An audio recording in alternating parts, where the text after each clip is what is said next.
నమస్తే. ఇన్నాళ్ళు నన్ను సపోర్ట్ చేస్తూ, ఎంకరేజ్ చేస్తూ మీ ప్రేమని నాకు అందిస్తున్న ప్రతి ఒక్కరికి కృతజ్ఞతలు. అలాగే ఈ వీడియో కూడా ఖచ్చితంగా మీకు ఉపయోగపడుతుంది. లైక్, షేర్ అండ్ సబ్స్క్రైబ్ చేసి మీ సపోర్ట్‌ని నాకు అందించండి. అలాగే ఈ వీడియో పట్ల మీకున్న అభిప్రాయాన్ని కామెంట్ సెక్షన్‌లో కామెంట్ చేసి తెలియజేయండి. ఇప్పుడు వీడియోని చూద్దాం. నమస్తే. Welcome to our channel. నేను పద్మిని. ప్రస్తుతం మనతో పాటు ప్రముఖ ఆధ్యాత్మికవేత్త, ఆస్ట్రోన్యూమరాలజిస్ట్, వేదిక్ వాస్తు స్పెషలిస్ట్, శ్రీ విద్య మరియు హనుమత్ ఉపాసకులు బ్రహ్మశ్రీ డాక్టర్ సిస్లా జయశంకర్ గారు మనతో పాటు ఉన్నారు. మాట్లాడతాం సార్. నమస్తే సార్. బాగున్నారా సార్? బాగున్నాను సార్. నంబర్స్ గురించి చెప్తూ ఉన్నారు. నంబర్ 7 డెఫినెట్ గా కేతు నంబర్. నంబర్ 7 జాతకులు ఎలా ఉంటారు, ఎట్లాంటి జాగ్రత్తలు తీసుకోవాలి జీవితంలో, ఎట్లాంటి ఫీల్డ్స్ వీళ్ళకి సూట్ అవుతాయి, ఇట్లాంటివన్నీ ఒక్కసారి మీ ద్వారా సార్. 7వ నంబర్లో పుట్టిన వాళ్ళంటే 7వ తారీఖున కానీ, 16వ తారీఖు కానీ, 25వ తారీఖు కానీ, ఈ 3 తారీఖుల్లో పుట్టిన వాళ్ళు 7వ నంబర్ జాతకులు. వీళ్ళు బై బర్త్ మంచి మేధావులు జీనియస్ పీపుల్ అందరూ ఈ నెంబర్లోనే ఉంటారు. ప్రపంచాన్ని జయించే అంటే మేధస్సుతో ప్రపంచాన్ని జయించే వాళ్ళందరూ ఈ నెంబర్లోనే ఉంటారు. అయితే వీళ్ళకున్న మేధస్సే వీళ్ళకి ప్లస్ పాయింట్, అదే వీళ్ళకి మైనస్ పాయింట్. ఎలా అంటే ఏదైనా అహంకారపూరితంగా అహంకారం కాదు, వీళ్ళు దేన్ని ఒక పట్టాన నమ్మరు. ప్రాక్టికల్ గా అనుభవంలోకి వస్తే కానీ నమ్మరు. వాళ్ళు నమ్మిందే నిజం అనుకుంటారు. ఒకవేళ అంటే ఎక్కడో వాళ్ళ జాతకము, పేరు, ఈ నెంబర్లో పుట్టిన వాళ్ళు, వాళ్ళ జాతకము, పేరు అన్ని అదృష్టం కలిసి వచ్చిన వాళ్ళు చాలా అరుదుగా ఉంటారు ఈ నెంబర్లో.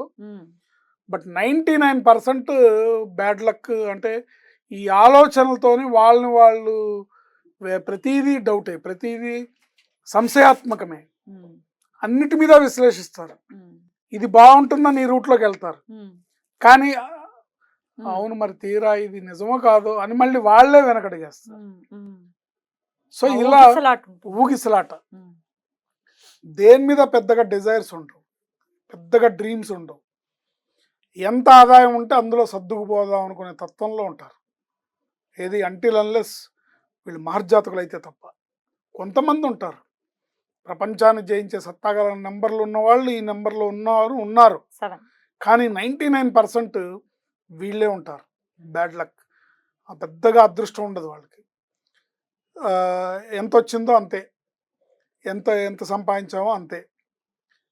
ఆయనకి 40,000 జీతం అనుకుంటే ఆ 40,000 తీసుకెళ్ళి పెళ్ళాం చేతిలో పెట్టి, నాది ఇదే ఇంతే, ఇంకా మీరు ఏమన్నా చేసుకోండి, దీంట్లో నువ్వు ఫీజులు కడతావా, అద్దెలు కడతావా, ఏమన్నా చేసుకో, నువ్వే, నేను ఇంతే 9 to 5 జాబ్ చేసి వచ్చి అదే పెద్ద దేశాన్ని వేలేసామని, ఘనకార్యం చేసామనే ఫీలింగ్లో ఉంటూ జీవితాన్ని గడిపేస్తుంటారు.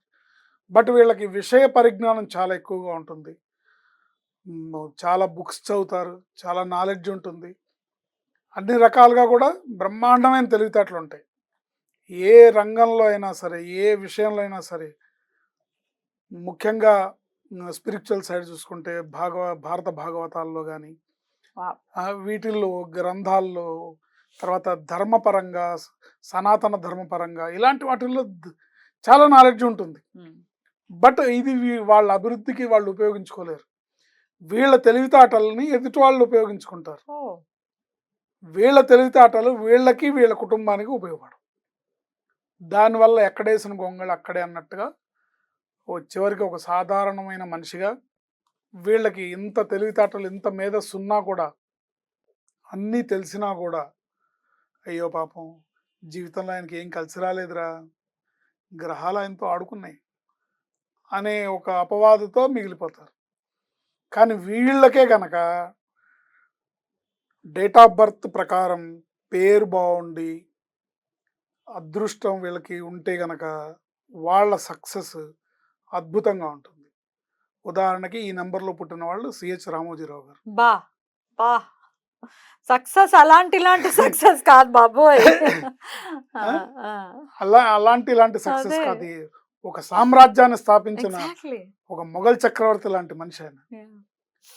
ఏంటి అల్లు అరవింద్, ఇదే నెంబర్. మళ్ళీ ఇంకొక అద్భుతం. సో ఈ నెంబర్ అంటే 7వ నెంబర్ డెస్టినీలో ఉన్న వాళ్ళకు కూడా ఈ లక్షణాలు పనిచేస్తాయి. అల్లు రామలింగయ్య గారిది కూడా ఇదే నెంబర్. ఇప్పుడు అల్లు రామలింగయ్య గారిది వాళ్ళ అల్లు అరవింద్ది ఒకటే date of birth combination. Allu Ramalingaiah గారేమో నాకున్న దాన్ని నేను పోగొట్టుకోకూడదు, ఉన్న దాంట్లో నేను నా సక్సెస్ని గ్రాఫ్ కింద పడకుండా నేను మెయింటైన్ చేసుకోవాలి, నా డిమాండ్ తగ్గకూడదు, సంపాదించిన దాంట్లో జీవితాన్ని గడపాలి అనుకునే తత్వం. బట్ అల్లు అరవింద్ గారు తనకు కావాల్సింది ఇంత కావాలి, మనకి ఇంత చేయాలి, ఇవి సాధించాలి అనే యాటిట్యూడ్తో ఎదిగిన మనిషి. టార్గెట్స్ ఉన్నాయి ఆయనకి. సో కారణం ఏంటంటే పేరులో ఉండే నెంబర్, అది కూడా ఆయనకి హెల్ప్ చేసింది అంతే 100%.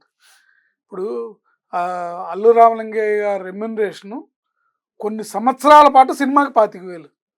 అయ్యో అంతేనా? కొన్ని సంవత్సరాల పాటు పెంచటం లాంటిది ఏం లేదు. ఏముండదు, పెంచితే వేషాలు తగ్గిపోతాయని భయపడేవాడు ఆయన. అయ్యో.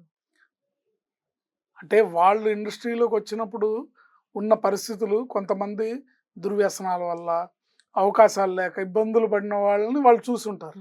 దానివల్ల జీవితంలో వాళ్ళు అతి జాగ్రత్త తీసుకొని వద్దు, మనం ఎంతలో ఉండాలి, మన పని మనం చేయాలి, కరెక్ట్. మన యాక్టింగ్ మనం అనే థాట్ చేసుకోవాలి, ప్రాసెస్ ఒక డెవలప్ అవుతుంది. నా డిమాండ్ తగ్గకూడదు. ఆయన అంత సంపాదించి అన్ని వందల సినిమాలు యాక్ట్ చేసి మెగాస్టార్ చిరంజీవి గారు లాంటి ఒక ఆయన్ని అల్లుడుగా తెచ్చుకొని, అల్లు అరవింద్ లాంటి ఒక ఆయన్ని కొడుగ్గా పెద్ద గీతార్ట్స్ అనే సంస్థలో పెద్ద పెద్ద సినిమాలు తీస్తూ భారీ సక్సెస్లు కొడుతున్న సమయంలో కూడా ఈయనకి ఓపిక ఉన్న నాళ్ళు ఎవరన్నా సినిమా మొదలు పెడుతున్నారంటే వెళ్ళి అడిగాడు, నాకు వేషం ఉందా లేదా అని. అంటే ఆ చనువు ఉంటుంది కదా ఆయనకి, పెద్ద ఆయన కదా. ఇప్పుడు రామానాయుడు గారు లాంటి వాళ్ళు ఉన్నారు, రామానాయుడు గారు సినిమా మొదలు పెడుతున్నారంటే కారు వేసుకుని వెళ్ళిపోయాడు.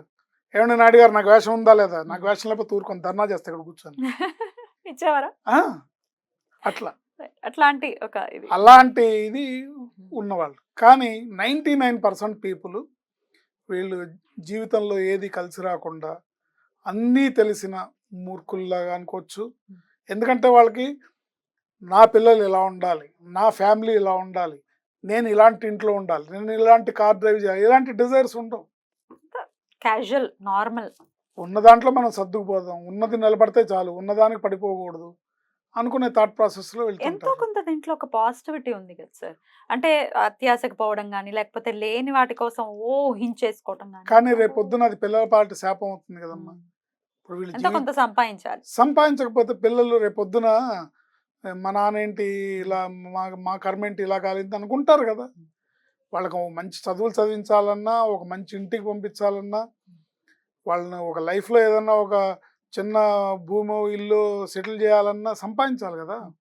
సో అట్లా వీళ్ళ ఆలోచన విధానం అన్నీ తెలివితేటలు ఉన్నా కూడా అలా మిగిలిపోతారు, చివరికి అన్నీ తెలిసిన ఇదిగా వాళ్ళు మిగిలిపోతారు. అందుకని ఈ నెంబర్లో వాళ్ళు కనుక జాతకము పేరు కలిసి వస్తే వాళ్ళ సక్సెస్ టాప్లో ఉంటుంది. ఎందుకంటే వాళ్ళకున్న అదృష్టానికి, వాళ్ళకున్న మేధాశక్తికి ఇంకా అసలు వాళ్ళ సక్సెస్ అన్స్టాపబుల్.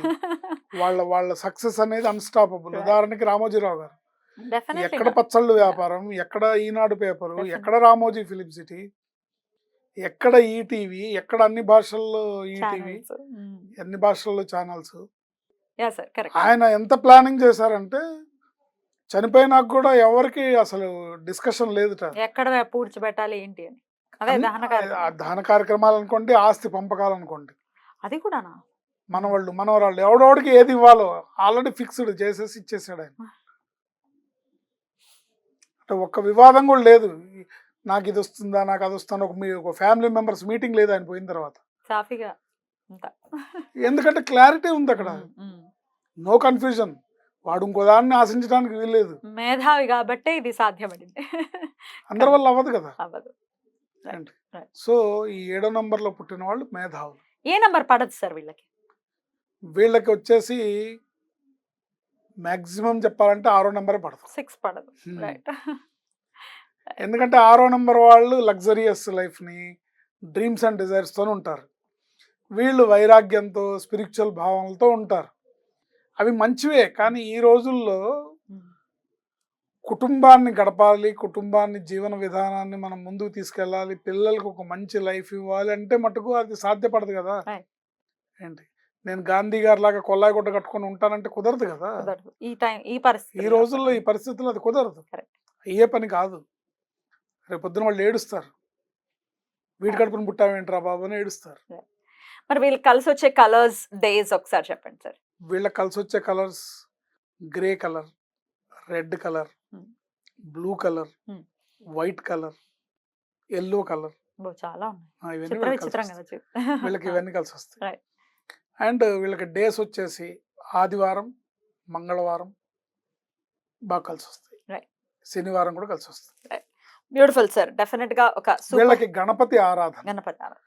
గణపతి ఆరాధన వదలకుండా ఉంటే, అంటే ఎవరన్నా మన వీడియో చూసి నాది 7వ నంబరే, నాకు తెలివితేటలు ఉన్నాయి, అన్నీ చేయగలుగుతాను, కానీ నాకు అదృష్టం లేదని ఎవరన్నా బాధపడుతూ ఉంటే వాళ్ళు గణపతి ఆరాధన చేస్తే ఆ జీవితం మలుపు తిరుగుతుంది. Right sir. చాలా బ్యూటిఫుల్ గా ఎక్స్ప్లెయిన్ చేశారు సార్. ఇక నెక్స్ట్ నబా 8 గురించి మాట్లాడుకుందాం. Thank you sir. నమస్తే. ఆయుష్మతి భవ.